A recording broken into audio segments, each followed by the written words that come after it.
Happy Sunday, everyone. Welcome to Our Issues Birmingham. Today's guest is Deputy Chief David Agee with the Jefferson County Sheriff's Office. He is the public information officer for the Sheriff's Office. Welcome to our show, and thanks for being with us. Thank you, Tommy. Thank you for inviting me. Tell us a little bit about your career in law enforcement and how you ended up in the position that you're in. I assume you've been with the Sheriff's Department for a pretty good while. 27 years. So those are scars, not wrinkles, right? Right. They've been earned. But I grew up right here in Birmingham and graduated Inslee High School. Did you? And went on to Alabama State University in Montgomery. And when I came back home, I got into law enforcement, my major. And I worked a few years with the Birmingham Police Department. And I met Mel Bailey. And Mel told me, you need to come and work for me. And I said, it turned out to be a great decision. I came to work with the Sheriff's Office in 1993. Sheriff Petway and I actually went to high school together, Inslee High School, so we've known each other a long time. We went to the academy together. He served as the chaplain, I served as the president, so we know each other very well. And after the election, he asked me to serve as his public information officer, something I've never done before. I said, well, yes, sir, I'll do my best, and it's been a good year. So a public information officer is the connection between what the public wants to know and what law enforcement wants them to know, sort of that? It's providing information to the public, and it's the public wants to hear the story. Law enforcement wants to get the conviction, so you kind of meet in the middle, answer the who, what, when, and where.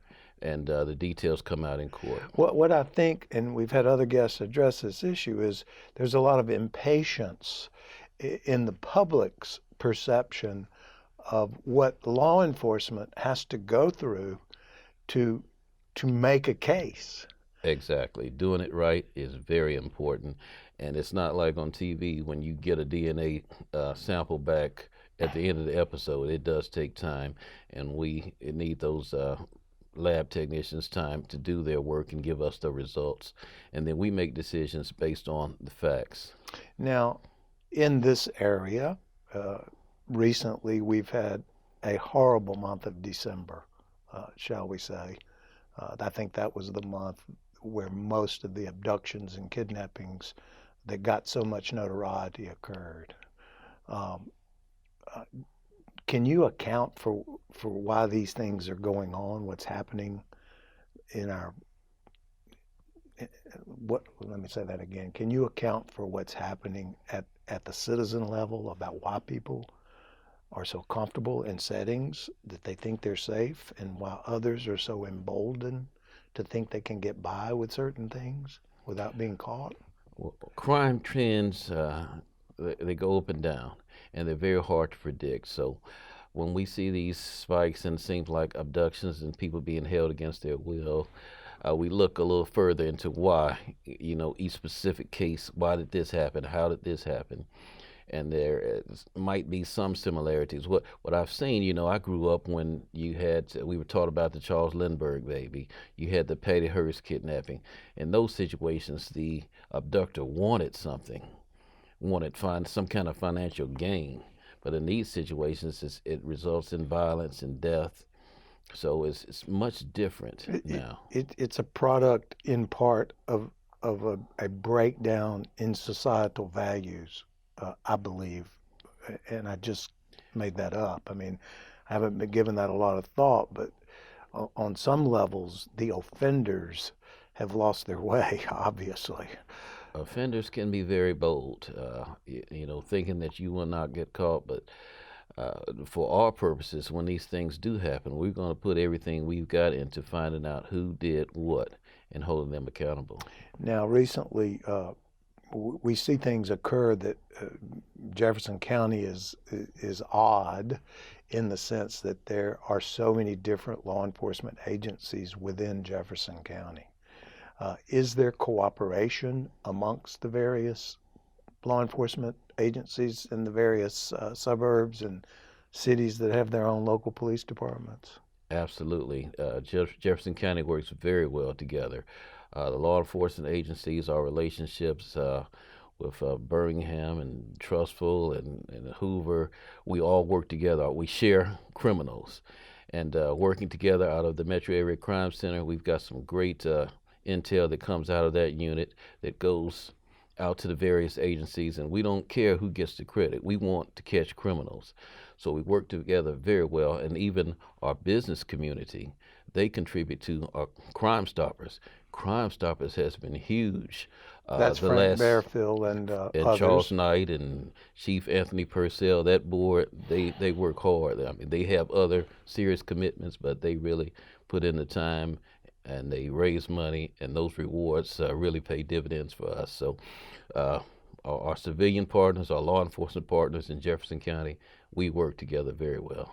Technology-wise, it's my understanding that Alabama Power Company is also involved in uh, at least the placement of surveillance cameras in places that nobody would ever think there would be cameras. But we've got this city pretty well covered, don't we? They are huge, and if you're in a public place, there's a good possibility that you're being monitored by a camera somewhere.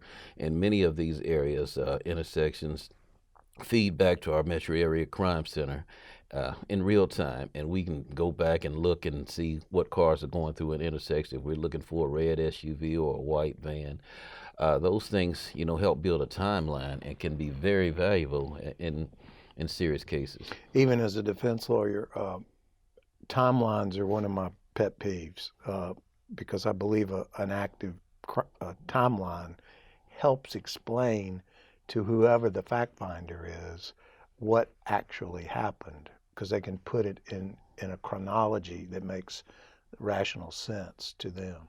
But we're going to talk more about I want to talk some more about the Metro Area Crime Center Yes. when we come back from break. So don't go away. This is Our Issues Birmingham. We'll be right back.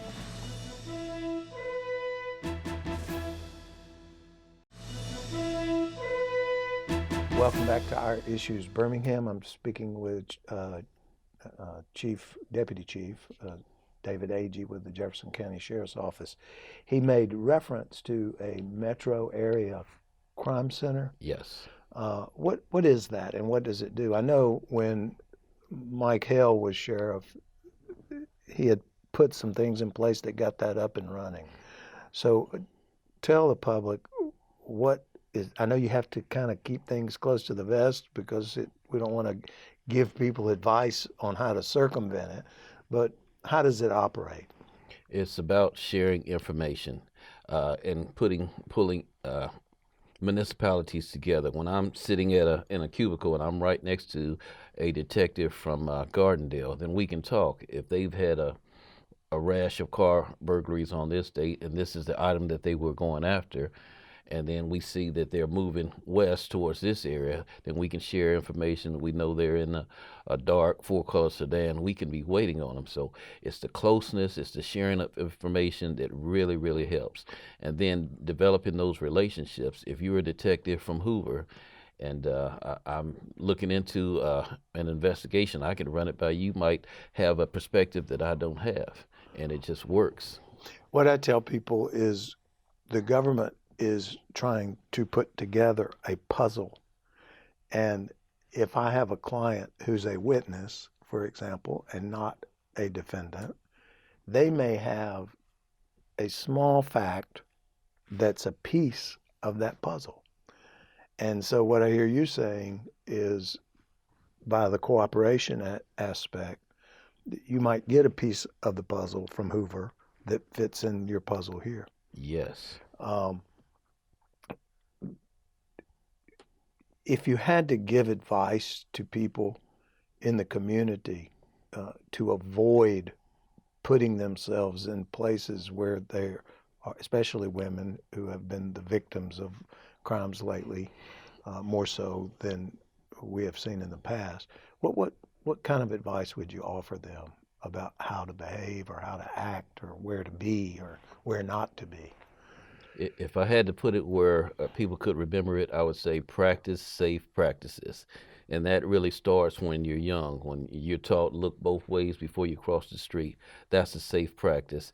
And your safety consciousness should go up as you get older. Uh, Sheriff Petway goes out every year around prom time talking to seniors before prom night. His message is you can have a good time without being drunk and high off drugs and alcohol. Safety is the overall message. And then in this day and time, when we have this social media dating, Yeah. you really have to be careful. And if you're going to meet someone that you've never met before, keep the advantage. Meet in a public place, somewhere where there are witnesses, and always give yourself the advantage that you can walk away. No one knows everything about you, where you live, where you work, and just general practice of safety behavior. It's sad that we have to have this conversation. Another show we're going to be doing is addressing, and Mayor Woodfin's Birmingham Promise and apprenticeship program that he's recently announced, is to get into the community with young people at early ages. And when I say early ages, I'm talking 12 and up. Does the sheriff department participate in things of that nature to try to get the word into the public, into the families? Well, what we're doing from a law enforcement perspective is we have a program called Renewed for Reentry, and this is for people who've gotten past that 12-year-old stage. They've gone on in life and they've made mistakes, which many people do when they, are involved with drugs and foolish activity. If it's a nonviolent offense, we will give you a chance to have your case dismissed. We will give you a chance to get job training. Our partnership with Lawson State teaches some of these people things that they've never been taught before. So when they leave jail, they're actually leaving jail, they have a job waiting on them. We have business partners who are prepared to hire some of our former inmates and give them a chance I don't know at about life. your partnership with Lawson State. Tell me a little bit about it. The program is called Renewed for Oh, Reentry. that is Lawson State. Yes, and it's a partnership with Lawson State and the Dannon Project.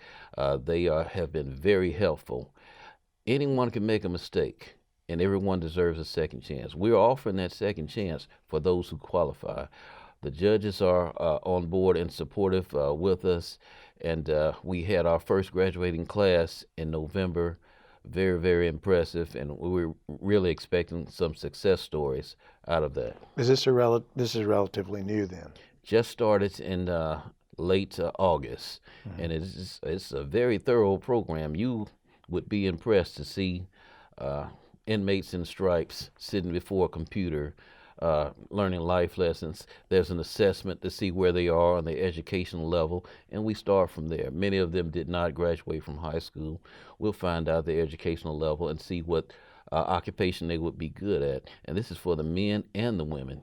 And some of them have expressed just they're so grateful that somebody's given them a chance. So it's been brought to my attention that by the time this show runs, there will have been introduced into state legislators a new bill to eliminate bonds for certain Class A felons. Bond has been a part of our country and our Constitution, except in capital cases, since the beginning of time. Does the sheriff's office, I know y'all have some fairly lenient, in certain circumstances, I'm not talking about violent criminals, but you have very good bonding procedures in the Jefferson County Jail, at least from my perspective, for nonviolent people. Do you have a position relative to the no bond for certain offenders? Now, without judicial intervention is what I'm talking about, where a judge has to pass muster on it. I mean, clearly, if somebody's out on bond and commits a new crime, that's a violation of the first bond and they should be locked up. What we have a breakdown in is keeping up with that individual. Well, we think we have a very fair bond schedule, and it does not really address violent offenders. That is completely separate. That's between the courts. Those who committed nonviolent offenses, who are not a threat to physically harm anyone, you're given an opportunity to make a bond under $10,000. It may require someone to sign with you, some employed person who's going to guarantee that you show up to court. And that's, the purpose of bond is to show that this person will show up for court. And as long as they show up for court, there is no problem. But if they fail to show up for court, they won't get that opportunity again. So the process at Jefferson County is fair. For these minor misdemeanor or Class C felonies, you will have the opportunity to make bond, sign yourself out, or someone sign with you to get out as long as you show up for court. Violent offenses are much different. Some of them are so severe that the detective will actually go to the judge and ask for a higher bond. Or a no bond. Or a no bond. Yeah. So those options are still there. And I think the legislatures and the public's intent is just concern for safety. And I trust our legislators to really think about the changes they would like to see. Well, we're going to come back and talk about some of those nonviolent offenses when we come back from break, okay? Yes, sir. Don't go away. We'll be right back. This is Our Issues Birmingham.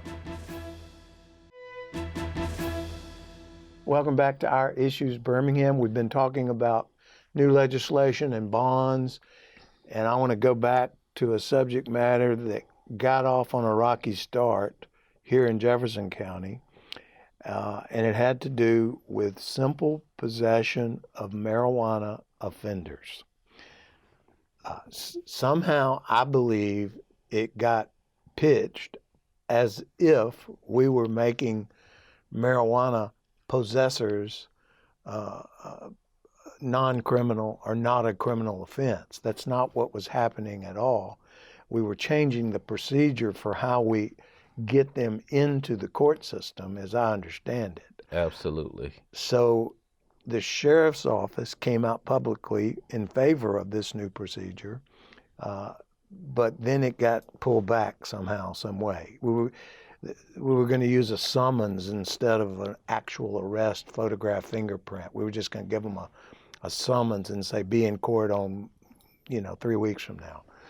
What is your position on that to this day? We're still trying to work on Montgomery's still trying to work on some decriminalized aspect of marijuana or legalization or medicinal, but what is the sheriff's office position? Well, Tommy, time is going to show that Sheriff Petway was absolutely right on this issue. In the end, a person caught with small amounts of marijuana joints in their pocket, in the end, they're going to stand before a judge and they're going to get a fine. All we were saying or they're going to go into drug court. Drug court, probation, any option. But for such a small crime, do they really need to spend the night in jail? Do we really need to, take deputies off their beat for that amount of time to make such a small arrest? And watching your show, one of the episode I enjoyed the most, you were talking about the subject. You had a civilian guest, and she was mentioning some of the other consequences, that people sometimes deny jobs because they've been arrested sometimes, or lose the right to apply for federal programs because of a small minor arrest. So it was good to hear the citizens' perspective. I think that was Carla Crowder. Okay, I think it was. I enjoyed her comments. Yeah. For our purposes, we're looking at what's practical. When you remove a deputy from his beat to make a small misdemeanor arrest for marijuana, that deputy, he or she is going to be gone for at least 3 hours out of service. Our beats are already big, so that means while they're gone, somebody else has got to cover their designated area for that period of time. Then the processing in the jail, that takes manpower, fingerprinting and photographing and booking. I tell people it can take 45 minutes or 6 hours. Yeah, because jail is easy to get in and it's hard to get out. So there's a lot of documentation and work that must be done for security reasons. So instead of processing all those misdemeanor offenders, they can be upstairs supervising the violent inmates, preventing fights, doing searching for contraband and weapons. So that was our perspective, but it has so many elements on it, and I think time will tell. Can we breathe life back into that procedure? Keeping in mind, we're not decriminalizing or changing the law. We're simply modifying the procedure that gets these individuals into the court system without having to go through the process of being printed and photographed. That's all Exactly. we're doing. Exactly. But I think we have a lot of support and support in the legislature, and hopefully we'll see something happen soon. Yeah. So, we have a drug court and diversion programs. Are there any things on the horizon from the sheriff's office that we need to know about for the future? Well, we've always got big plans. 2019 was our first year. We made a lot of changes in corrections, a lot of changes in our enforcement, and those things are working well. And we've got some things I can't really disclose for 2020, but we'll be moving in 2020 also. We still overcrowded?